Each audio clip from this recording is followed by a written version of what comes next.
कुछ ही मिनटों बाद वे दोनों रिंग में एक दूसरे के सामने खड़े एक दूसरे को घूर रहे थे। विसल बजते ही फाइट शुरू हुई। पहला वार रुद्राक्ष ने किया और उसका पंच कियान के मुंह पर लगा। यह देखकर सुहानी को ऐसा लगा जैसे किसी ने उसके दिल पर खंजर मार दिया हो। उसने तुरंत ही अपना चेहरा घुमा लिया और उसके होठों से हल्की सिसकियां निकल गई। चोट कियान को लगी थी पर उसका दर्द वह महसूस कर रही थी। तभी उसने वापस से अपनी नज़र को सीधा किया और कियान को देखते हुए खुद से कहा, मैं जानती हूँ जीत आपकी ही होगी।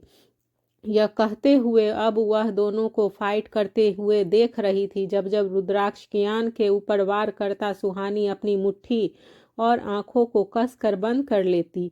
जब कियान ने फाइट करते ही उसकी तरफ देखा तो उसकी आंखों में आंसू भरे थे और उसके चेहरे पर दर्द दिख रहा था। उसे देखकर वह धीरे से मुस्कुराया और पलकें झपकाकर उसे नॉर्मल रहने के लिए कहा।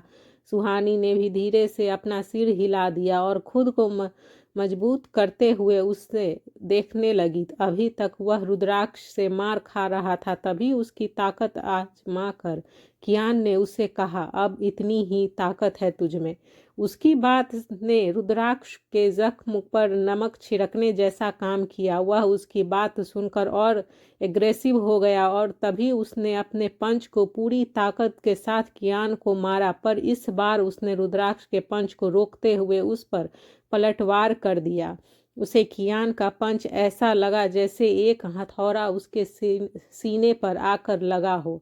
उसके बाद वह रुका नहीं और उसे मारता रहा। कियान को उस पर ऊपर हावी होता देखकर राका ने सुहानी के ऊपर गन पॉइंट करते हुए कियान को रुकने के लिए कहा। यह देखकर कियान ने रुद्राक्ष से कहा, तो अपनी बात पर कायम नहीं रह सकता तो बोलता ही क्यों है। यह सुनकर रुद्राक्ष ने मुस्कुराते हुए उसकी बात पर कहा, इश्क और जंग में सब जायज़ है कियान। यह कहते हुए वह उसे मारने लगा पर तभी शिवा ने अपने आदमियों के साथ उस जगह को चारों तरफ से घेर लिया।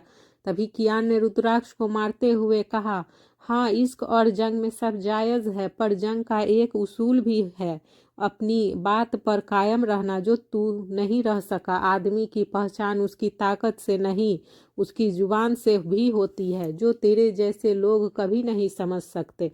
यह कहते हुए वह उसे मारे जा रहा था पर तभी रुद्राक्ष के आदमी वहां आ गए और फायरिंग करने लगे। शिवा की फर्स्ट प्रायोरिटी थी कियान की सेफ्टी, पर आज उसके ऑर्डर पर वह उसे नहीं सुहानी को प्रोटेक्ट कर रहा था और कियान रिंग में रुद्राक्ष के साथ फाइट कर रहा था।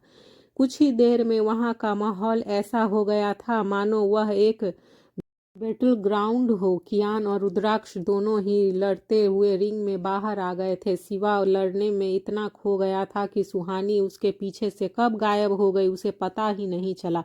तभी एक आदमी ने हवा में फायरिंग करते हुए सभी का ध्यान अपनी ओर खींचा। सबने जब उस तरफ देखा तो वह आदमी सुहानी के सिर पर गन पॉइंट किए खड़ा था। तभी उस आदमी ने सुहानी पर गन पॉइंट किए हुए ही कियान से कहा, जहां खड़े हो वहीं खड़े रहो वरना मैं इसे मार दूंगा। जैसे ही कियान ने यह सुना तो वह गुस्से में उसे घूरते हुए उस आदमी की तरफ बढ़ने लगा।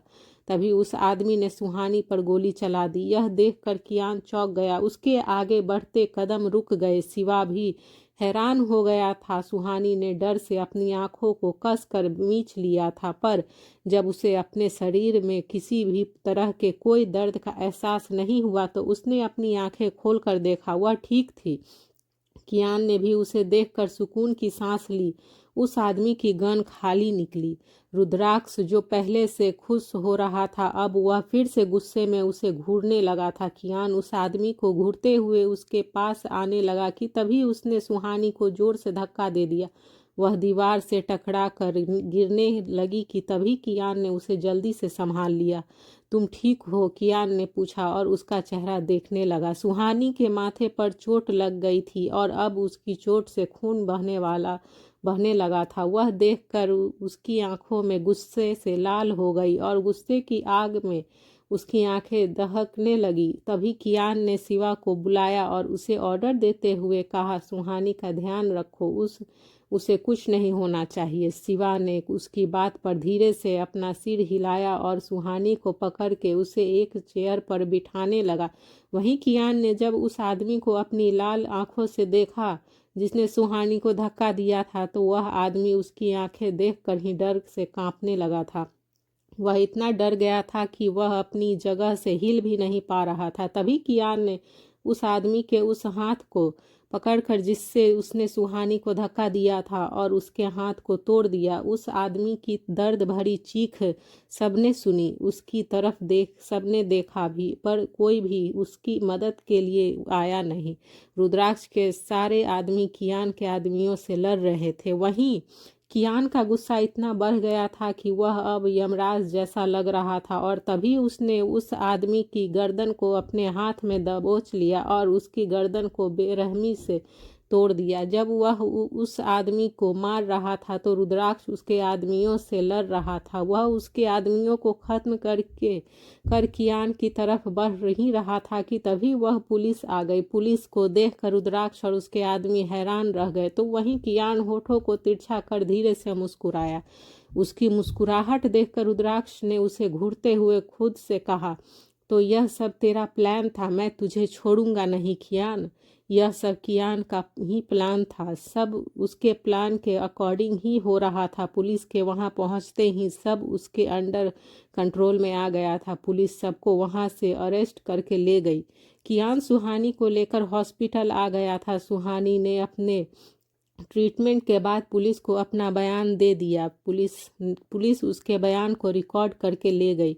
उसके बाद कियान भी सुहानी को हॉस्पिटल से होटल लेकर आ गया था। वह उसकी गोद में बैठी थी और कियान उसके सिर को सहला रहा था कि तभी उसने सुहानी के बालों को उसके कान के पीछे करते हुए कहा, तुम अब रेस्ट कर लो, हम कल इंडिया जा रहे हैं। यह सुनकर सुहानी ने उसके हाथ को अपने दोनों हाथों के बीच लिया और उसके हाथ पर किस करके उसके हाथ को अपने गाल पर रखते हुए कहा, मुझे बहुत डर लग रहा है, कहीं मैं आपको खो न दूं।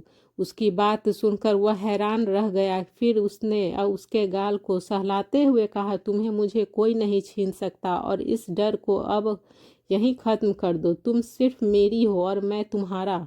हम यह कहते हुए वह उसके गाल को सहला रहा था कि तभी सुहानी ने उसके चेहरे को अपने हाथों में भर लिया और उसकी आंखों में देखते हुए वह आगे बढ़ी और उसके होठों पर अपने होठ रख कर वह उसे किस करने लगी। कियान भी उसका साथ दे रहा था। वह उसके डर को अपने प्यार में से खत्म कर देना चाहता था, पर न जाने सुहानी को किस बात का डर था। वह उसे मन भर के प्यार करना चाहती थी, इसीलिए वह रुकी नहीं और आगे बढ़ गई। वह अब उसके पूरे चेहरे को अपने होठों से छू रही थी। सुहानी के होठों का सफर कियान होठों और गालों से होकर उसकी गर्दन पर आ गया। वह उसकी गर्दन और चेस्ट पर किस करने लगी और उसके हाथ धीरे धीरे उसकी शर्ट के बटन खोलने लगे। यह देखकर कियान ने उसके हाथों को पकड़ लिया और उसकी आंखों में देखते हुए कहा, Suhani, no you are not okay, तुम्हारी हेल्थ अभी ठीक नहीं है। यह कहकर उसने सुहानी को खुद से दूर किया और उठकर जाने लगा। तभी सुहानी ने उसका हाथ पकड़ते हुए धीरे से कहा, प्लीज़। उसकी आवाज़ में दर्द था, जिसे सुनकर कियान ने सुहानी की तरफ देखा जो अपनी नम आंखों से उसे ही देख रही थी। उसकी आंखों में आंसू देखकर वह उसके सामने बैठ गया और उसके चेहरे को अपने हाथों में लेकर उसके आंसू पोंछते हुए उसने कहा, तुम रो क्यों रही हो? सुहानी ने उसकी बात को इग्नोर किया और उसकी आंखों में देखते हुए कहा, लव मी प्लीज़। यह कहकर वह उसके गले लग गई और उसके गले से लगे हुए ही सुबकने लगी। यह देखकर कियान ने उसे कंसोल करने के लिए उसे कसकर अपनी बाहों में भर लिया और उसके सिर को सहलाने लगा। जब उसकी सिसकियां अपनी बंद हो गई तो उसने सुहानी से अलग होकर उसे देखा तो उसकी आंखों में अभी भी आंसू थे। यह देखकर कियान ने उसे अपनी बाहों में उठा लिया और उसे बेड पर ले गया। सुहानी को बेड पर बिठाकर वह उसके सामने बैठ गया और उसकी आंखों में देखते हुए उसने कहा, आर यू श्योर, तुम यह चाहती हो? यह सुनकर सुहानी ने उसके गले लगते हुए हाँ में कह दिया। उसके हाँ कहने पर कियान उसकी कमर पर अपनी पकड़ को कसते हुए उसे किस करने लगा।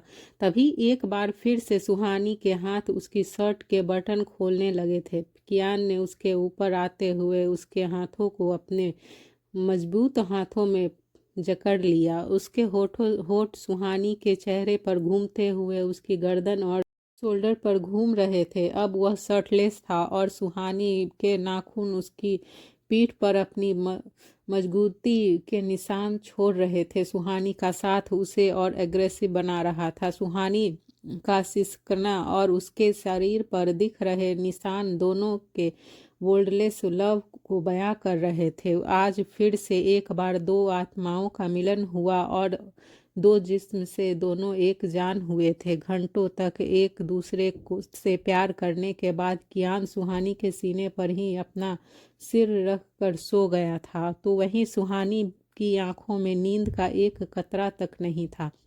उसने अपने सीने पर सिर रख कर सोए कियान को देखा, जिसकी गर्म सांसों उसकी गर्दन पर पड़ रही थी। न जाने सुहानी को किस बात का डर सता रहा था। उसकी आंखों के कोने से एक बार फिर आंसू निकलने लगे थे। तभी उसने खुद से कहा, आई होप कि अब हमारी जिंदगी में सब अच्छा हो। यह कहते हुए उसने अपनी आंखें बंद की और एक गहरी सांस लेते हुए उसने कियान की पीठ पर अपने हाथों की पकड़ को कस लिया और सो गई। कल की हसीन रात के बाद सुबह हो चुकी थी। सुहानी देर से सोने के बाद भी कियान से पहले उठ गई थी। उसने अपनी अधखुली आंखों से कियान को देखा। वह सोते हुए बहुत मासूम लग रहा था। उसके चेहरे की मासूमियत एक 5 साल के छोटे बच्चे जैसी थी। वह बहुत हैंडसम और प्यारा लग रहा था। सुहानी उसे देखते हुए मुस्कुराई और उसकी चेस्ट पर अपने दोनों हाथों को फोल्ड कर उस पर अपनी चीन को रखते हुए उसे प्यार से देखने लगी। तभी जैसे ही कियान को उसकी नज़रों की तपस महसूस हुई तो उसने बिना आंखें खोले ही सुहानी से कहा, इतने प्यार से देख रही हो तो बाद में पछताओगी। यह सुनकर वह चौंक गई और उसने अपनी आंखों को बड़ी करते हुए कहा, आप जाग रहे थे।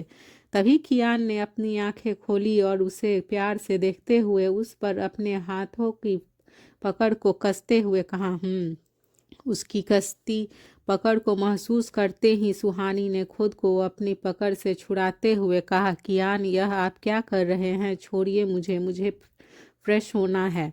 नो अभी मूड नहीं है। यह कहकर उस कियान ने उसे और कसकर पकड़ लिया। यह देखकर सुहानी ने मुंह बनाते हुए कहा, आपने कहा था आज हम वापस जा रहे हैं, क्या अब आपको वापस नहीं जाना? प्लीज़ मुझे जाने दीजिए, हमें देर हो रही है।